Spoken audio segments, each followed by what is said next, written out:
Hello everyone! So ngayon gagawa tayo ng cake para sa ating repeat customer. Ang napili palang design ni customer ay rosette cake design para sa kanyang mother's birthday.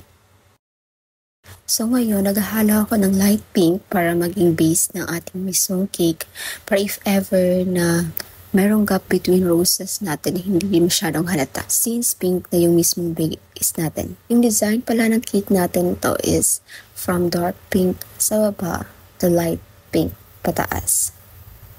So ngayon, humahalo ko ng red at saka pink para medyo maging dark yung pinakailalim na frosting natin at gumamit ako ng maliit na 2D na tip para maging roses ang outcome pag pinaip natin. Ang size plan ng cake natin ito is 6x3 vanilla chiffon with whipped frosting. Nag-pipe na ako ng first layer natin which is yung dark pink. Then nag-add na lang ako ng white frosting dun sa dark frosting na natira natin from our first layer. For second layer, same pastry bag pa rin yung gamit natin. Makikita nyo na medyo naglighten na talaga yung roses natin sa second layer.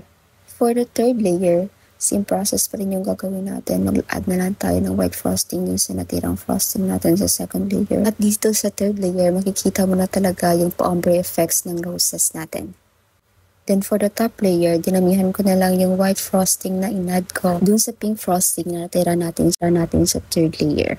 Since isang kulay na lang ang gagamitin natin para sa top ng ating cake.